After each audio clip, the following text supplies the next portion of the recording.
Hay preguntas que no se gritan desde el púlpito, preguntas que se murmuran en los pasillos, que se piensan en silencio mientras se pasa la canasta, que aparecen justo cuando miras tu cuenta bancaria y sientes un nudo en el estómago. Preguntas que, cuando se formulan en voz alta, provocan incomodidad, miradas evasivas o respuestas cargadas de culpa espiritual. Una de esas preguntas es esta: ¿es realmente obligatorio el diezmo? No como tradición, no como costumbre cultural, sino como mandato bíblico vinculante para todo creyente bajo el nuevo pacto. Es una pregunta peligrosa. Peligrosa no porque sea irreverente, sino porque toca fibras profundas, porque cuestiona estructuras, modelos económicos, jerarquías religiosas y sistemas que durante siglos han funcionado sin ser examinados. Muchos no abandonaron a Dios, abandonaron iglesias, no porque perdieran la fe, sino porque perdieron la confianza en quienes decían hablar en nombre de Dios, pero usaban la fe como herramienta de presión, de control y, en demasiados casos, de enriquecimiento. Hoy vamos a hacer algo que no siempre se permite en espacios religiosos. Vamos a abrir las Escrituras sin miedo, no para defender tradiciones heredadas, sino para buscar verdad, no para atacar personas, sino para examinar ideas, no para promover rebeldía, sino libertad. Vamos a caminar lentamente por la Biblia, sin prisas, sin frases hechas, sin atajos teológicos. Vamos a mirar textos completos, contextos históricos, propósitos originales. Y lo que descubramos puede incomodar, pero también puede liberar. Este no es un mensaje para hacerte más religioso. Es un mensaje para hacerte más honesto, más consciente, más libre. Existen verdades que han sido enterradas bajo siglos de interpretaciones convenientes. Verdades que no son herejía, pero que desafían modelos económicos sostenidos más por la obediencia financiera que por la transformación espiritual. Verdades que, cuando salen a la luz, hacen temblar sistemas, pero sanan conciencias. Hoy exploraremos 3 grandes secretos bíblicos relacionados con el diezmo. No secretos ocultos en códigos místicos, sino secretos ignorados, evitados, silenciados. El primero es tan simple que resulta escandaloso, tan obvio que casi nadie lo dice en voz alta. El diezmo en la Biblia nunca fue dinero. Sí, leíste bien. Nunca. En toda la Torá, en toda la legislación levítica, en todos los mandamientos que regulan el diezmo con un nivel de detalle extremo, no hay una sola orden que exija entregar dinero como diezmo. Ni una. Levítico 27, versículos 30 al 32, lo establece con absoluta claridad. Todo diezmo de la tierra, así de la semilla de la tierra como del fruto de los árboles, es del Señor. Es cosa consagrada al Señor. Asimismo, todo diezmo de vacas o de ovejas, de todo lo que pasa bajo la vara, el diezmo será consagrado al Señor. Observa cuidadosamente. Semilla, fruto, ganado. Ahora observa lo que no aparece. Plata, oro, monedas, salarios. Y esto no es porque el dinero no existiera. Existía, circulaba y era ampliamente usado. Abraham compró la cueva de Macpela por 400 siclos de plata. Génesis 23. José fue vendido por 20 piezas de plata. Génesis 37. El impuesto del templo se pagaba en monedas. Mateo 17. El sistema monetario funcionaba. El dinero era conocido, contado, valorado.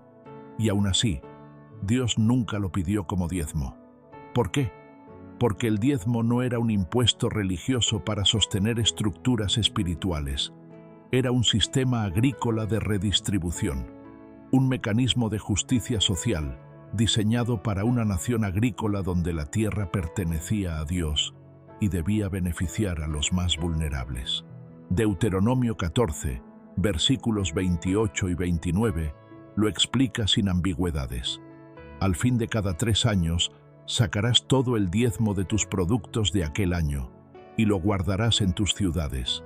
Y vendrá el levita, que no tiene parte ni heredad contigo, y el extranjero, el huérfano y la viuda, y comerán y serán saciados.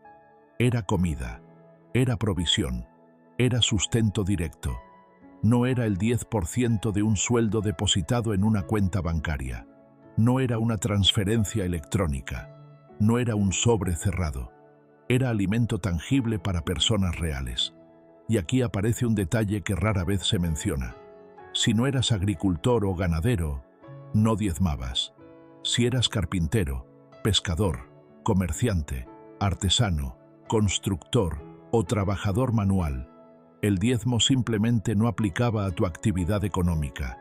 No porque fueras menos espiritual, sino porque el sistema estaba diseñado exclusivamente para la producción agrícola, ya que la tierra, no el salario, era considerada herencia divina.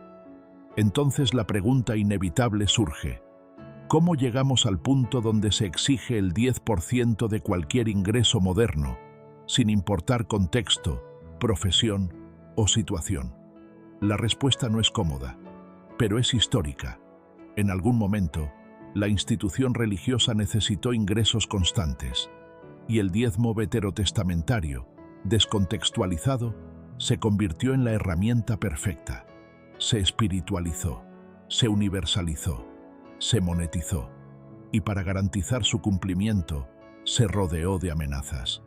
Si no diezmas, estás robando a Dios. Si no diezmas, estás bajo maldición.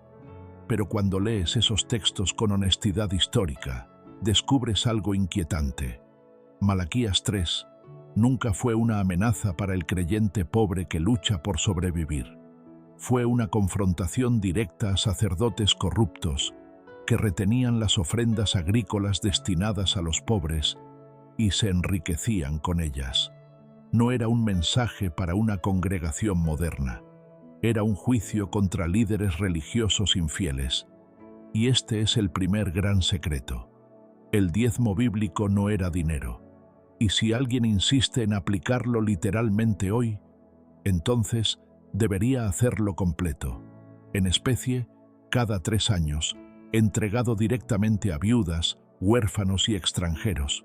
No porcentajes salariales, no cuentas bancarias, no sistemas de presión, porque no se puede usar el Antiguo Testamento selectivamente, tomando solo la parte que conviene financieramente. Y aquí aparece una paradoja hermosa. Cuando entiendes esto, no te vuelves egoísta, te vuelves más generoso, porque ya no das por miedo a una maldición, das por amor al necesitado. Jesús nunca ordenó a sus discípulos diezmar, nunca. Pablo, en 13 cartas llenas de instrucciones prácticas, jamás impuso el diezmo como mandato. Habló de ofrendas voluntarias, de dar con alegría, de generosidad nacida del corazón, porque el nuevo pacto no es un pacto de porcentajes, es un pacto de transformación interior. Y cuando el corazón ha sido tocado por la gracia, la pregunta ya no es ¿cuánto es lo mínimo que debo dar? La pregunta se convierte en otra muy distinta. ¿Cómo puedo amar más? Ese es solo el primer secreto. Y apenas estamos comenzando. Existe un versículo que ha sido repetido tantas veces desde los púlpitos que muchos lo saben de memoria, incluso sin haberlo leído con calma. Un texto que se pronuncia con voz grave, con tono solemne, como si llevara consigo un peso sobrenatural. Un texto que ha generado miedo, culpa y ansiedad en creyentes sinceros durante generaciones. Malaquías 3, versículos 8 al 10. ¿Robará el hombre a Dios? Pues vosotros me habéis robado. Y dijisteis, ¿en qué te hemos robado? En vuestros diezmos y ofrendas. Malditos sois con maldición, porque vosotros, la nación toda, me habéis robado. Traed todos los diezmos al alfolí y haya alimento en mi casa. Y probadme ahora en esto, dice el Señor de los ejércitos. Si no os abriré las ventanas de los cielos y derramaré sobre vosotros bendición hasta que sobreabunde. Este pasaje se ha convertido en el arma favorita de los sermones financieros. Primero se presenta la acusación: estás robando a Dios. Luego se introduce el temor: estás bajo maldición. Y finalmente se ofrece la salida: diezma y serás bendecido. Es un guión perfectamente diseñado para manipular emociones. Pero aquí viene el segundo gran secreto que casi nunca se explica. Esa maldición no era para ti. Nunca lo fue. Para entenderlo, hay que hacer algo que muchos sermones evitan: leer el libro completo, analizar el contexto histórico, escuchar a quién va dirigido el mensaje, no solo lo que dice una frase aislada. Malaquías profetiza alrededor del año 450 a.C., después del regreso del exilio babilónico. El templo ya había sido reconstruido, los sacrificios se habían restablecido, la vida religiosa había vuelto a funcionar. Pero espiritualmente, Israel estaba en ruinas. Había rituales, pero no integridad. Había liturgia, pero no justicia. Había ofrendas, pero no corazón. Y entonces Dios levanta a Malaquías con un mensaje duro, directo, sin diplomacia. ¿A quién se dirige? Malaquías 1, versículo 6, lo deja claro desde el inicio. El hijo honra al padre y el siervo a su señor. Si pues soy yo padre, ¿dónde está mi honra? Y si soy señor, ¿dónde está mi temor? Dice el Señor de los ejércitos a vosotros, oh sacerdotes, que menospreciáis mi nombre. La acusación no va dirigida al pueblo en general, va dirigida a los sacerdotes, a los líderes religiosos, a quienes administraban el culto, el altar y las ofrendas. Y las acusaciones continúan. Malaquías 1, versículos 7 y 8, en que ofrecéis sobre mi altar pan inmundo, y dijisteis: ¿en qué te hemos deshonrado? En que pensáis que la mesa del Señor es despreciable, y cuando ofrecéis el animal ciego para el sacrificio, ¿no es malo? Asimismo, cuando ofrecéis el cojo o el enfermo, ¿no es malo? Los sacerdotes aceptaban animales defectuosos, violaban abiertamente la ley que exigía lo mejor para Dios. Pero lo peor no era solo eso. Ellos se quedaban con las mejores porciones, retenían lo destinado a otros, se enriquecían mientras el pueblo sufría. Y cuando llegamos a Malaquías 3 y Dios pregunta: ¿robará el hombre a Dios? No está hablando de cualquier creyente, no está señalando a una viuda pobre, no está acusando a un campesino endeudado, está confrontando a líderes corruptos que robaban del sistema de provisión diseñado para los levitas, los huérfanos y las viudas. El propio texto lo confirma: traed todos los diezmos al alfolí y haya alimento en mi casa. Alimento, no dinero, no fondos de construcción, no salarios administrativos, comida, porque el alfolí era un granero, un lugar de almacenamiento de provisiones, y los sacerdotes estaban reteniendo ese alimento. Por eso la maldición caía sobre ellos, por eso la tierra no producía, por eso las cosechas fracasaban. Pero tú no eres un sacerdote levítico del siglo V a.C., no administras un alfolí, no estás reteniendo grano destinado a los pobres, y aquí está la verdad que libera.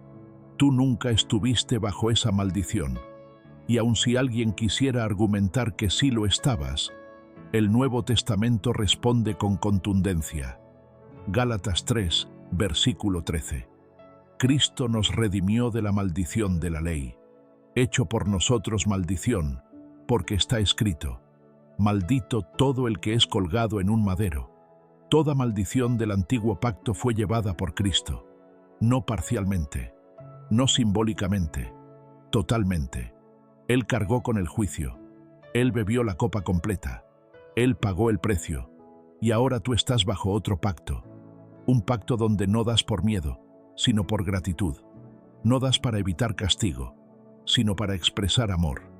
No das porque te obligan, sino porque tu corazón ha sido transformado. Segunda de Corintios 9, versículo 7, lo resume con claridad absoluta. Cada uno dé como propuso en su corazón, no con tristeza ni por necesidad. porque Dios ama al dador alegre. Observa el contraste. En el antiguo pacto, porcentaje fijo, amenaza de maldición, obligación legal. En el nuevo pacto, decisión personal, ausencia de presión, alegría interior. La maldición de Malaquías nunca fue tuya. Era una confrontación a líderes corruptos. Y Cristo ya te redimió de toda maldición. Por eso ya no das para evitar juicio, das para extender gracia. Y cuando das desde el amor, descubres algo sorprendente. Eres más generoso que cuando dabas por miedo, porque el temor esclaviza, pero la gracia libera. Y eso nos lleva al tercer secreto, el más profundo, el más incómodo, el que cambia por completo la forma de entender el sistema religioso. Hay momentos en la historia bíblica que no solo marcan un antes y un después, sino que transforman por completo la manera en que el ser humano se relaciona con Dios. Momentos tan radicales que todo el sistema anterior queda obsoleto, no porque fuera malo, sino porque ya había cumplido su propósito. Uno de esos momentos ocurrió en una colina, fuera de la ciudad, entre el cielo y la tierra. Cuando Jesús exhaló su último aliento en la cruz, algo ocurrió dentro del templo. No fue un gesto humano, no fue una decisión sacerdotal, fue una intervención divina. El velo que separaba el lugar santo del lugar santísimo se rasgó de arriba abajo. Mateo 27, versículo 51 lo registra con sobriedad, pero su significado es explosivo. Ese velo no era decorativo, representaba separación, limitación, acceso restringido. Solo el sumo sacerdote podía atravesarlo, una vez al año, con sacrificio, con temor. Pero cuando el velo se rasgó, el mensaje fue claro. El sistema había cambiado. El camino hacia Dios ya no estaba mediado por un sacerdocio humano. La función levítica había llegado a su cumplimiento. La sombra daba paso a la realidad. Y aquí aparece el tercer gran secreto que rara vez se explica con honestidad. Cuando el sacerdocio cambió, la ley que lo sostenía también cambió. Hebreos 7, versículo 12 lo declara sin rodeos. Porque cambiado el sacerdocio, necesario es que haya también cambio de ley. Este versículo es devastador para cualquier intento de imponer el diezmo veterotestamentario al creyente del nuevo pacto. ¿Por qué? Porque el diezmo no era una práctica aislada.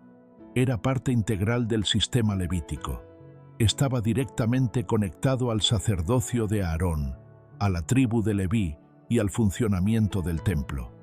Números 18, versículos 21 al 24, lo establece con precisión. Y he aquí, yo he dado a los hijos de Leví todos los diezmos en Israel por heredad, por su ministerio, porque no poseerán heredad entre los hijos de Israel. El diezmo era el salario de los levitas.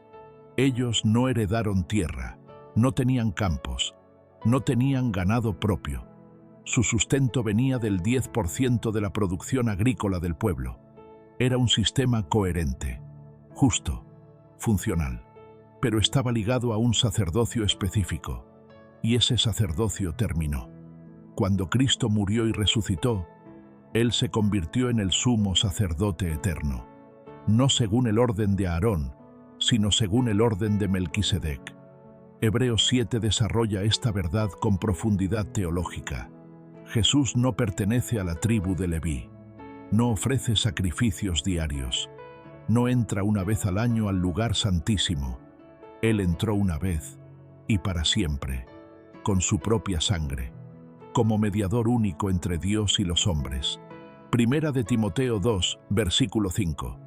Porque hay un solo Dios y un solo mediador entre Dios y los hombres, Jesucristo hombre. Si ya no hay sacerdocio levítico, ¿a quién se le paga el diezmo? Aquí es donde surge una respuesta común. Los pastores son los nuevos levitas. Pero esa afirmación no tiene respaldo bíblico.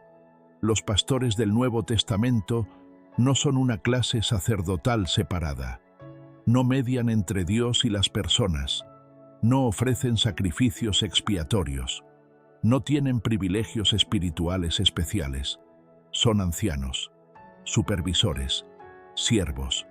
Primera de Pedro 5, versículos 2 y 3 dice: Apacentad la grey de Dios, no como teniendo señorío sobre los que están a vuestro cuidado, sino siendo ejemplos del rebaño. No hay jerarquía sacerdotal, no hay una casta espiritual superior. Todos los creyentes forman un sacerdocio real. Primera de Pedro 2, versículo 9. Mas vosotros sois linaje escogido, real sacerdocio, nación santa. Además, el Nuevo Testamento nunca ordena transferir el diezmo de los levitas a los pastores. No hay una sola instrucción apostólica que lo haga. Eso fue una construcción posterior, una tradición institucional, no una doctrina bíblica. Ahora bien, el Nuevo Testamento sí habla del sostenimiento de quienes predican el Evangelio. Primera de Corintios 9, versículos 13 y 14.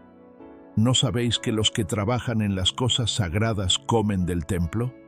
Así también ordenó el Señor a los que anuncian el Evangelio, que vivan del Evangelio. Nota la diferencia. No dice, cobren el diezmo, dice, vivan del Evangelio. El principio es claro. Quienes dedican su vida al ministerio pueden ser sostenidos por la comunidad, pero el método cambia. Ya no es un porcentaje obligatorio, es una respuesta voluntaria.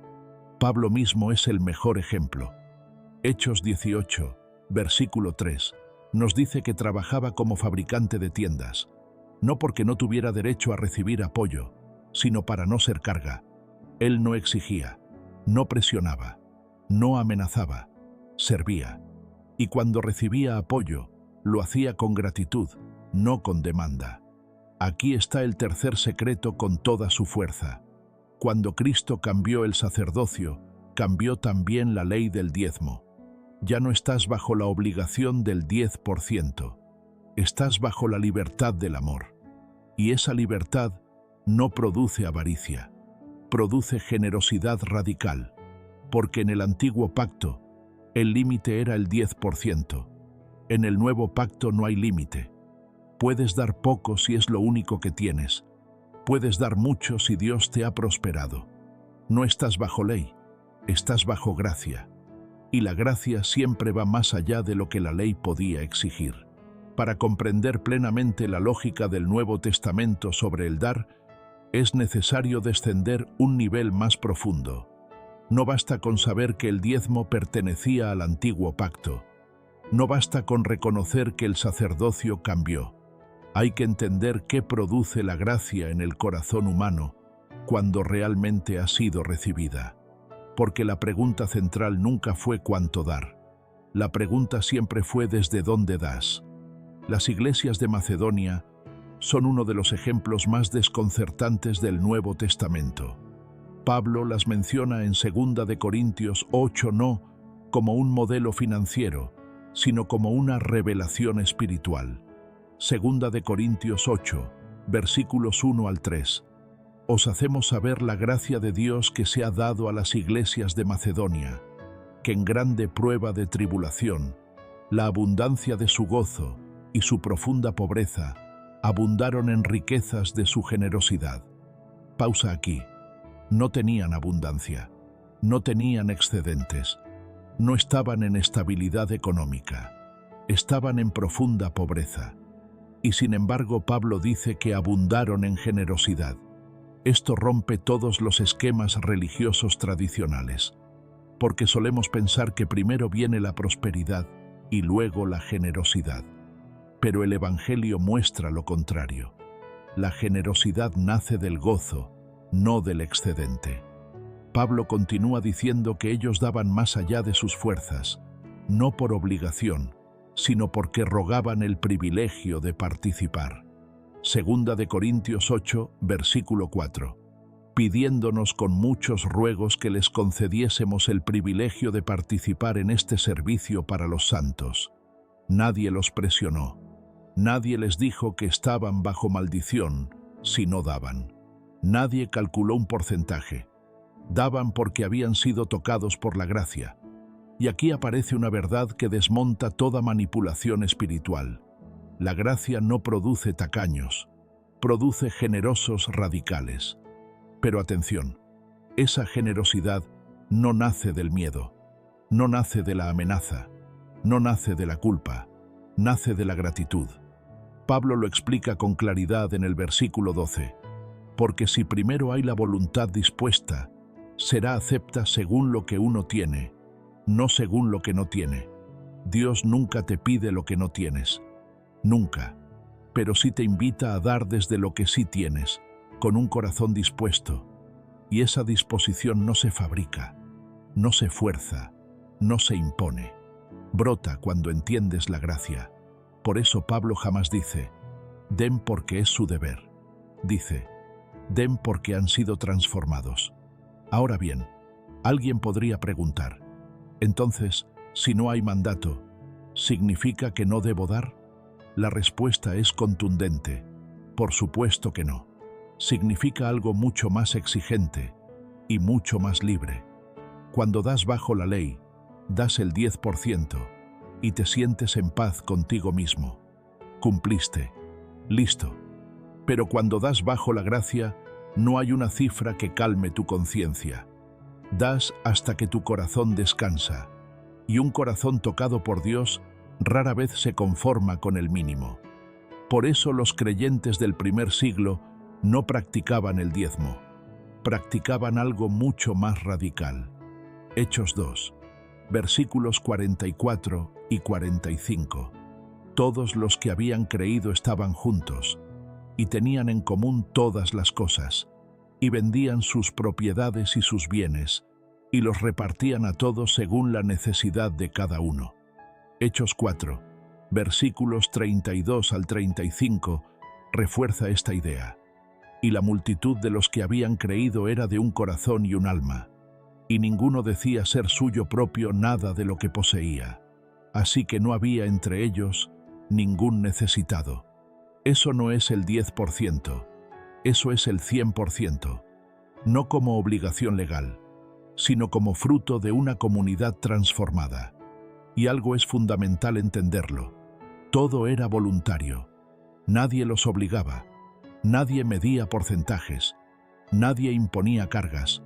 Simplemente veían una necesidad y respondían. El caso de Ananías y Zafira suele usarse como advertencia sobre el dar. Pero el texto bíblico es claro. Hechos 5, versículo 4. Reteniéndola, ¿no se te quedaba a ti? Y vendida, ¿no estaba en tu poder? El pecado no fue retener parte del dinero. El pecado fue mentir, fingir una generosidad que no existía. Pedro lo dice con claridad. No mentiste a los hombres, mentiste a Dios. La lección es profunda. Dios no quiere tu dinero, quiere tu corazón. Y cuando tu corazón es transformado, tu dinero inevitablemente sigue. Entonces volvemos a la pregunta incómoda. ¿Cuánto debes dar? La respuesta bíblica no es un número, es una actitud. Segunda de Corintios 9, versículo 7. Cada uno dé como propuso en su corazón, no con tristeza ni por necesidad, porque Dios ama al dador alegre. Si hoy solo puedes dar poco, da poco con gozo. Dios no te condena. Si hoy puedes dar mucho, da mucho con gratitud. No porque estés obligado, sino porque has sido bendecido. Y si hoy estás en una crisis tan profunda que no puedes dar nada, recibe. Recibe sin culpa, sin vergüenza, sin sentirte menos. Porque la iglesia no es un negocio donde solo participan los que pagan. Es una familia donde los que tienen ayudan a los que no tienen. Y mañana cuando tú tengas, ayudarás a otro. Eso es gracia, eso es libertad, eso es el nuevo pacto. Para entender por qué todo esto es tan necesario, tenemos que mirar más allá de la iglesia y observar el mundo en el que vivimos. Porque el dinero no es solo un recurso económico, es uno de los principales formadores del corazón humano. Jesús habló más del dinero que del infierno, más que de la oración, más que del ayuno. no porque el dinero sea malo en sí mismo, sino porque compite directamente con Dios por el trono del corazón. Mateo 6, versículo 24. Ninguno puede servir a dos señores, porque o aborrecerá al uno y amará al otro. No podéis servir a Dios y a las riquezas. Observa que Jesús no dice, no deberíais. Dice, no podéis. No es una recomendación, es una realidad espiritual. Las riquezas no son neutrales. Prometen seguridad, prometen control, prometen identidad. Y esas promesas son exactamente lo que solo Dios puede dar. Por eso el problema no es tener dinero. El problema es cuando el dinero te tiene a ti. El joven rico es una de las escenas más incómodas del Evangelio. No porque Jesús le pidiera demasiado, sino porque reveló algo que el joven no estaba dispuesto a soltar. Marcos 10, versículos 21 y 22. Entonces Jesús mirándole le amó y le dijo, una cosa te falta, anda, vende todo lo que tienes y dalo a los pobres, y sígueme. Pero él, afligido por esta palabra, se fue triste, porque tenía muchas posesiones. Jesús no le pidió eso a todos, pero se lo pidió a él. ¿Por qué? Porque para ese joven el dinero no era un recurso, era su Dios. Y Jesús no negocia con ídolos. Aquí es donde el llamado Evangelio de la Prosperidad se vuelve tan peligroso, porque no solo promete cosas que Dios no prometió, sino que consagra el dinero como señal de favor divino, hace del éxito material una prueba espiritual y convierte la fe en una transacción. Si tienes fe, tendrás dinero. Si no tienes dinero, algo está mal contigo. Eso no es evangelio, es crueldad espiritual. Porque cuando alguien cree esa narrativa y la riqueza no llega, el resultado no es humildad, es culpa, es vergüenza, es autoacusación. Empiezas a pensar que no oras suficiente, que no crees lo suficiente, que algo en ti está defectuoso. Y lo más grave, empiezas a dudar de Dios, no de la doctrina, no del sistema, de Dios. La trampa se cierra cuando la persona, además de estar luchando económicamente, queda espiritualmente devastada. Pablo advirtió con claridad en 1 de Timoteo 6, versículos 9 y 10, porque los que quieren enriquecerse caen en tentación y lazo, porque raíz de todos los males es el amor al dinero, no el dinero, el amor al dinero. Pero cuando se predica que el dinero es señal de bendición, ese amor se siembra directamente en el corazón del creyente, y lo que crece no es fe, es idolatría religiosa. La Biblia nunca promete que la fe te hará rico, promete algo mucho más profundo, te hará libre. Hebreos 10, versículo 34, dice algo que jamás escucharás en un púlpito de prosperidad. Porque el despojo de vuestros bienes sufristeis con gozo, sabiendo que tenéis una mejor y perdurable herencia. Ellos perdieron bienes y lo hicieron con gozo, no porque disfrutaran el dolor, sino porque sabían que lo eterno no podía serles quitado. Aquí aparece una verdad que nuestra cultura detesta. La fe no te prepara para ganar siempre, te prepara para perder sin perderte a ti mismo. Te prepara para vivir con las manos abiertas, no aferradas, porque lo que aprietas demasiado termina controlándote. Jesús lo resumió de forma brutal en Marcos 8, versículo 36. ¿Qué aprovechará al hombre si ganare todo el mundo y perdiere su alma? No dice, tal vez pierda, dice, pierde. El alma se pierde lentamente cuando el valor personal se ata al éxito, al ingreso, a la estabilidad material. Y aquí está la paradoja del reino. Cuando haces del dinero tu meta, nunca es suficiente. Cuando haces de Dios tu centro, el dinero pierde su poder. No desaparece, no se vuelve irrelevante, pero deja de gobernarte. Se convierte en herramienta, no en identidad. Por eso Jesús destruye la ilusión de que la riqueza es señal de favor divino, con una historia imposible de ignorar. Lucas 16, versículos 19 al 25. El hombre rico y Lázaro. Uno tenía banquetes diarios, ropa fina, lujo. El otro tenía hambre, llagas, olvido. Si la prosperidad fuera evidencia de bendición, el veredicto estaría claro. Pero la muerte invierte todo. El rico despierta en tormento. Lázaro despierta en consuelo. La lección es devastadora. Lo que tienes aquí no define tu destino eterno. Puedes vivir rodeado de abundancia y estar espiritualmente vacío. Puedes vivir en escasez y estar lleno de Dios. La pregunta no es cuánto tienes, es qué te tiene. Y cuando esa verdad se asienta en el corazón, algo comienza a romperse. Se rompe el miedo, se rompe la competencia, se rompe la obsesión. Empiezas a ver el dinero no como fin, sino como medio, no como refugio, sino como recurso. Y ahí empieza la verdadera libertad. Cuando el dinero deja de ocupar el lugar de Dios, algo cambia profundamente en la forma en que das. Ya no das por presión, no das por miedo, no das para comprar bendición. Das porque ves necesidad, ves dolor, ves injusticia, y tu corazón, ya libre, responde. Aquí es donde la generosidad deja de ser un ritual religioso y se convierte en una expresión de amor consciente. Y eso requiere algo que rara vez se enseña desde los púlpitos: discernimiento. Porque no toda causa es legítima, no todo ministerio es sano, no toda necesidad presentada es real. La libertad no te vuelve tacaño, te vuelve responsable. Primera de Juan 4, versículo 1 nos advierte: Amados, no creáis a todo espíritu, sino probad los espíritus si son de Dios, porque muchos falsos profetas han salido por el mundo.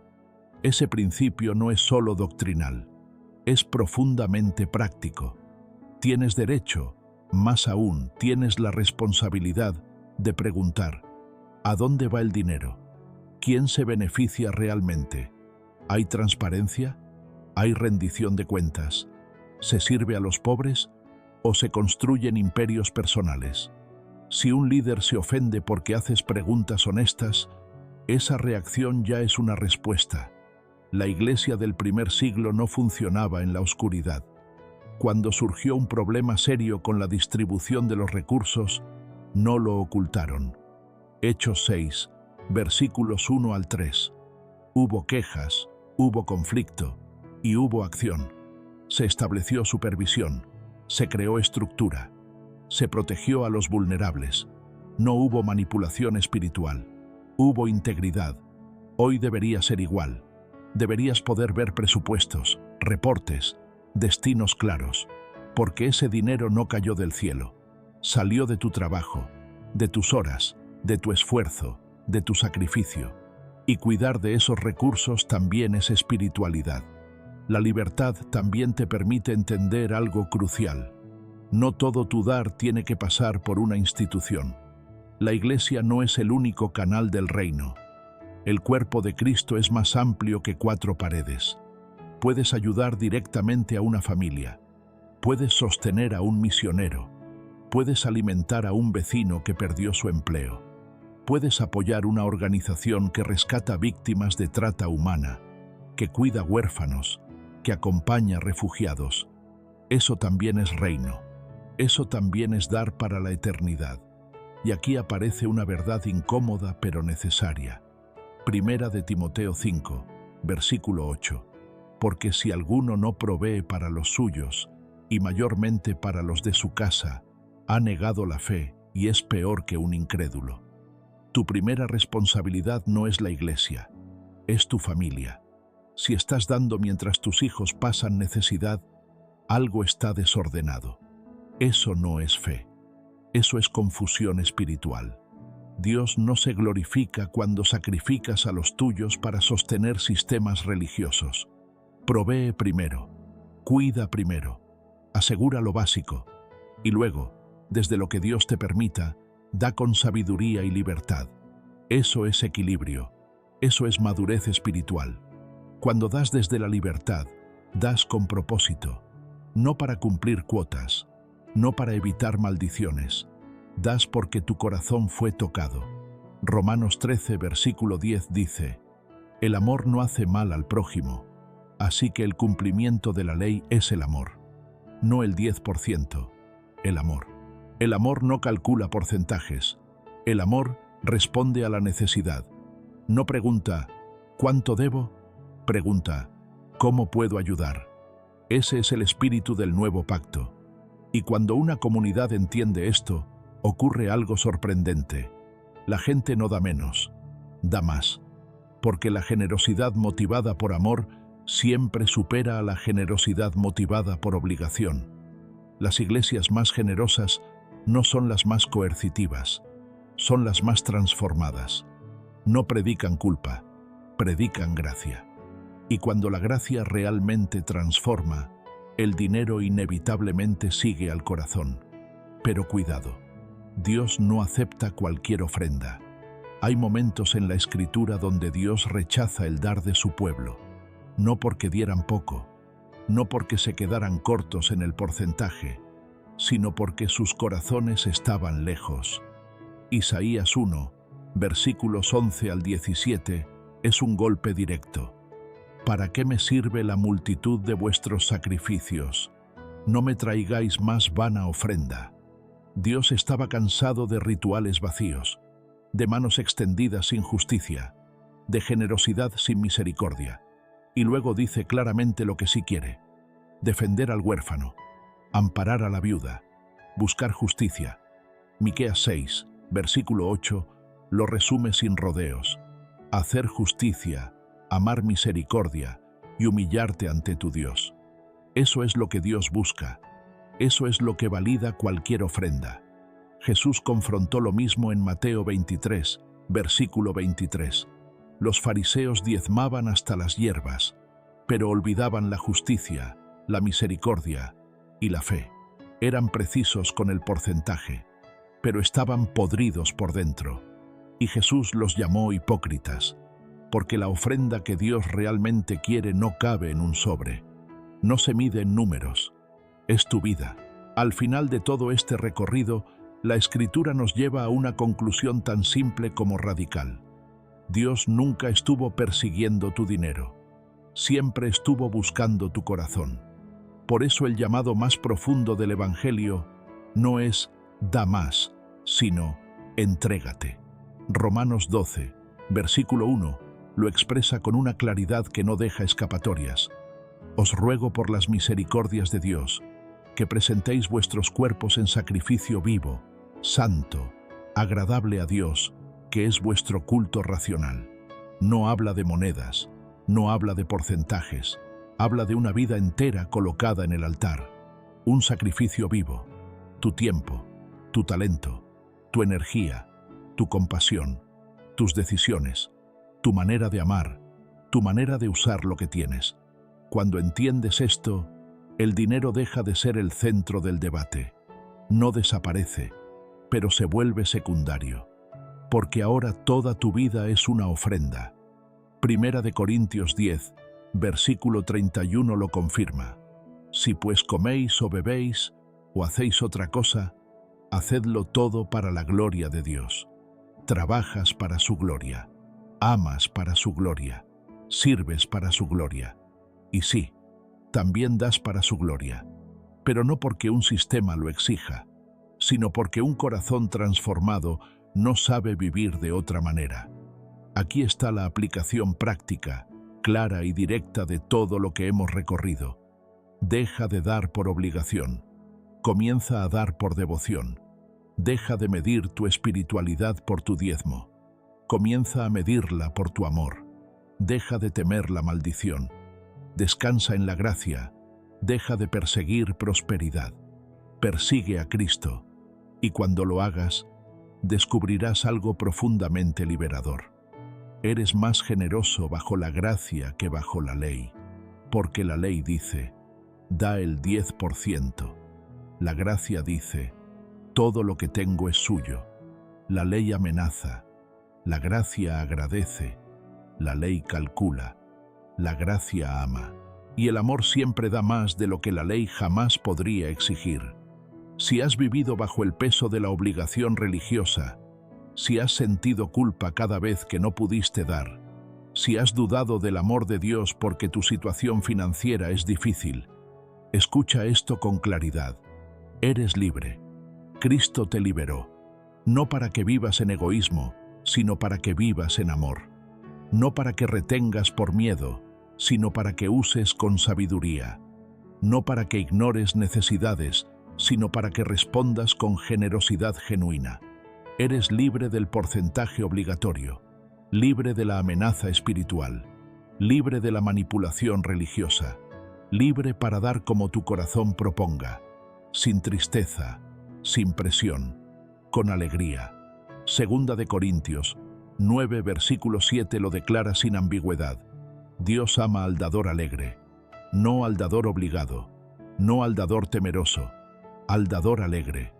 Y cuando das con alegría, reflejas el corazón mismo de Dios, porque Dios dio no porque debía, sino porque amaba. Juan 3, versículo 16. Porque de tal manera amó Dios al mundo, que ha dado a su Hijo unigénito. Ese es el modelo, ese es el origen, ese es el destino. Si todo este mensaje ha removido algo en ti, si ha desafiado lo que aprendiste, si ha traído libertad donde antes había culpa, entonces ha cumplido su propósito. Pero no te quedes solo con información. Permite que se transforme en vida. Habla con tu comunidad. Lee las Escrituras por ti mismo. Camina en la libertad para la cual Cristo te hizo libre. Porque donde está el Espíritu del Señor, allí hay libertad. Si esta revelación resonó en tu espíritu, no fue coincidencia. Compártela. Suscríbete a Revelación Sagrada y prepárate para lo que viene.